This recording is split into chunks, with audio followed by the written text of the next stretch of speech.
Hi అండి, అందరికీ నమస్కారం. Welcome to Vijaya media. ఇప్పుడే అందిన వార్త. జ్ఞానవాసి మసీదుపై సుప్రీంకోర్టు సంచలన తీర్పు అప్డేట్ రావడం జరిగింది. సో దానికి సంబంధించిన పూర్తి డీటెయిల్స్ చెప్పడం కోసం నేను ఈ వీడియో చేస్తున్నాను. వీడియోని పూర్తిగా చూస్తేనే నేను చెప్పే సమాచారం మీకు బాగా అర్థమవుతుంది. అలాగే వీడియో నచ్చితే వీడియోకి లైక్ ఇచ్చి నన్ను సపోర్ట్ చేయండి. చాలా మంది సబ్స్క్రైబ్ చేసుకోకుండా చూస్తున్నారండి. తప్పకుండా సబ్స్క్రైబ్ చేసుకోండి. అప్పుడే ఇలాంటి మరిన్ని వీడియో చూడడానికి అవకాశం ఉంటుంది.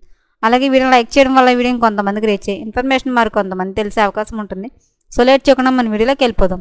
జ్ఞానవాసి మసీదు ఉన్న చోట ఆలయాన్ని పునరుద్ధరించాలన్న వ్యాజ్యాలపై అలహాబాద్ హైకోర్టు ఇచ్చిన ఉత్తర్వులను జ్ఞానవాసి మసీద్ మేనేజ్మెంట్ కమిటీ సుప్రీంకోర్టులో సవాల్ చేసింది.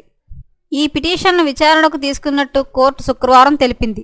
మసీదు ఉన్న స్థలంలో ఆలయాన్ని పునరుద్ధరించాలని కోరుతూ 1991లో దావాను కొనసాగించడాన్ని సవాల్ చేస్తూ దాఖలైన పిటిషన్ల అలహాబాద్ హైకోర్టు గత ఏడాది డిసెంబర్ 19న కొట్టివేసింది. వివాదాస్పదం స్థలం మతపరమైన స్వభావాన్ని కోర్టు మాత్రమే నిర్ణయిస్తుందని హైకోర్టు పేర్కొంది. జ్ఞానవాసి మసీదుపై అయితే ఆలయాన్ని నిర్మించాలనే వివాదంకి హైకోర్టు అయితే తీర్పు ఇవ్వడం జరిగిందండి. ఎప్పటికప్పుడు ఇలాంటి మరిన్ని అప్డేట్ల కోసం మన ఛానల్ తప్పకుండా సబ్స్క్రైబ్ చేసుకోండి. Thanks for watching.